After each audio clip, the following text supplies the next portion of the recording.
परमात्म युग, संगम युग की बधाइयाँ।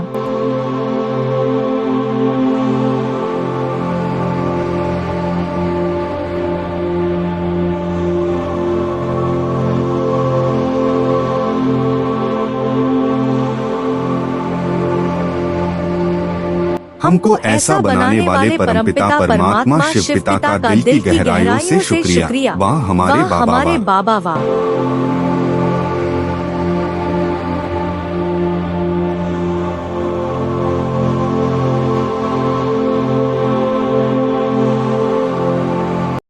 उम्मीद करते हैं आप सभी अच्छे होंगे। हमारे चैनल में आपका स्वागत है। अब से हम एक गीता का एक अध्याय, उसके महत्वपूर्ण अंग और क्या क्या शिक्षाएं भगवान ने हमें दी, उसके द्वारा हम आज से ये शुरू कर रहे हैं। तो हम बताते हैं कि गीता में सुनते आए कि गीता में 18 अध्याय हैं। तो हर एक अध्याय में कुछ ना कुछ हम सभी आत्माओं के लिए कुछ ना कुछ जीने के लिए, हमारे सकारात्मक जीवन के लिए उपदेश हैं। तो अभी हम आजकल की दुनिया में देख भी रहे हैं कि सबसे ज़्यादा जो है अपने परिवार से इंसान युद्ध कर रहा है, मनोस्थितियों से युद्ध कर रहा है। तो जो कि पहला अध्याय जो गीता में बताया गया है वो मन और संबंधियों को लेकर ही प्रश्न उठ रहे हैं मन में, उस विषय में है। तो आज से ही इस बात का श्री गणेश करेंगे, क्योंकि अभी जो है गणेश जी के दिन चल रहे हैं। तो हम ये उम्मीद करते हैं कि हमारे बाबा आपको इस ज्ञान द्वारा सच्ची गीता सुना पाएँ।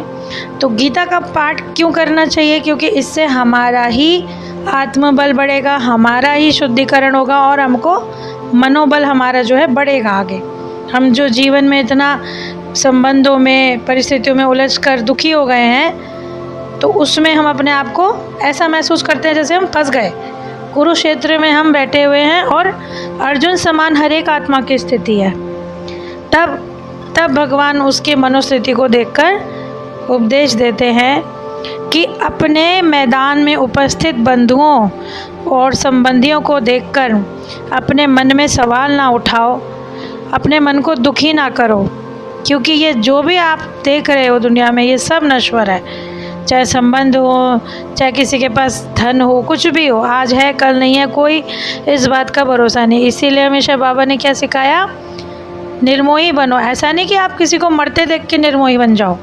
ऐसा निर्मोही का मतलब होता है आपका मोह किसी चीज़ में अटकना नहीं चाहिए। तो सबसे पहला जो उपदेश है वो यही है कि जब हम ज़रूरत से ज़्यादा किसी चीज़ से मोह करते हैं तो ऑटोमेटिकली पाप भी बढ़ता चला जाता है। फिर हमारे अंदर की जो निर्णय शक्ति है, समझने की शक्ति है, वो ख़त्म होती चली जाती है। क्योंकि मोह में सुना होगा, एक दृष्टांत बताया गया कि वो पुत्र मोह में अंधा था।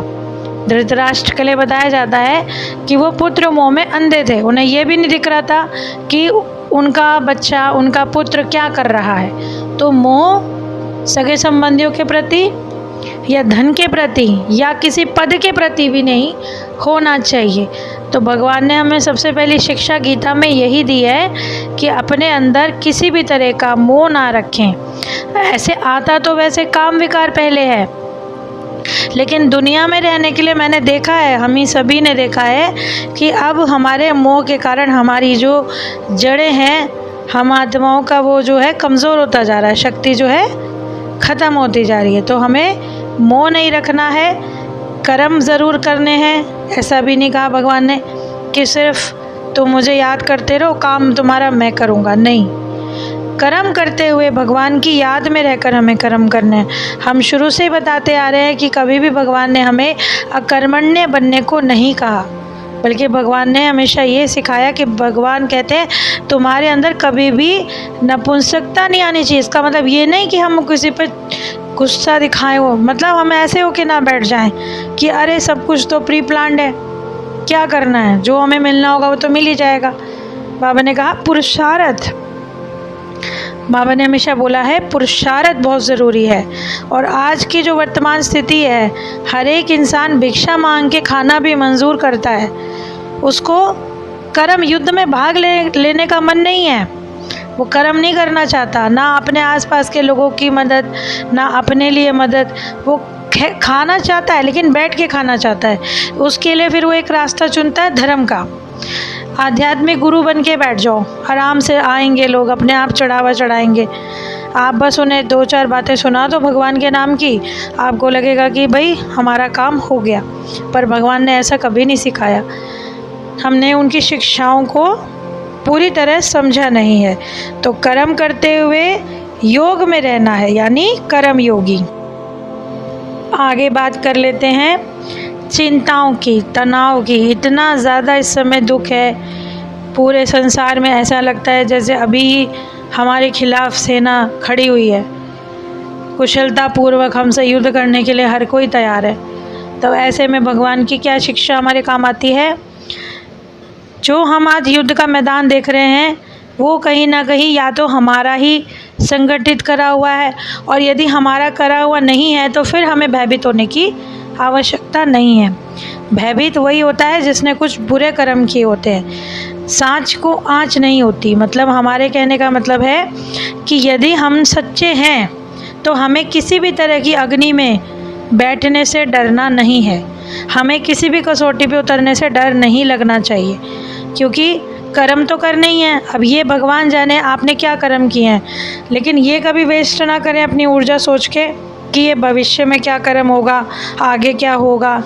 बस हमेशा कर्म योगी का मतलब है भगवान की याद में रहकर अपनी सुयोग्य बुद्धि के द्वारा अच्छे कर्म करने की कोशिश करें। अपनी इच्छाओं को नियंत्रण में रखना आजकल की दुनिया में बहुत ज़्यादा ज़रूरी है। तो कर्म, मोह और लोभ, ये 3 चैप्टर ही अभी इतने ज़्यादा हैं कि हम इन्हीं से नहीं आगे पार पाते, तो फिर देह अभिमान को कैसे पार करेंगे? उसके लिए भी बाबा ने सीधा सीधा साधन बताया, आत्म अभिमानी भव। क्योंकि ये तो सभी मान ही गए होंगे अब तक, किसी भी शास्त्र में, किसी में धर्म में, हर ने ये माना है कि हम सब जीव आत्माएँ हैं। हम आत्माओं ने शरीर धारण किया है, यानी ये शरीर हम नहीं हैं, हम आत्माओं ने इस शरीर को धारण किया है। तो इस शरीर के साथ यदि कुछ अभी अच्छा नहीं भी हो रहा, कुछ नहीं भी मिल रहा, तो भी अपने स्वधर्म को तो पहचाने। और हमारा स्वधर्म क्या है? अच्छी ऊर्जा का स्थापना करना। जो भगवान ने हमें अच्छा जीवन दिया है और उन्होंने जो हमें इतनी अच्छी शिक्षाएं दी हैं उसको इम्प्लीमेंट करना। ये नहीं कि सिर्फ बातें बातें करते रहना। मैं आपको तो कहूँ आप प्याज लहसुन मत खाओ, लेकिन मैं खा रही हूँ। मैं आपको तो कहूँ मांस मदिरा मत पियो, मैं तो पी रही हूँ। तो फिर उसको कोई नहीं मानने वाला। इसलिए सबसे पहले हमें क्या बनना होगा? रोल मॉडल, जिनकी हम हमेशा पूजा करते आए हैं, अभी तक भी कर रहे हैं।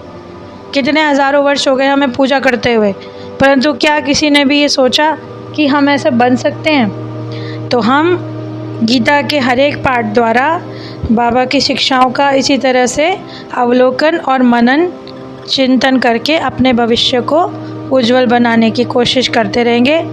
उम्मीद करते हैं आपको हमारा ये दृष्टांत अच्छा लगा होगा। इसी के साथ आपसे विदा लेते हैं।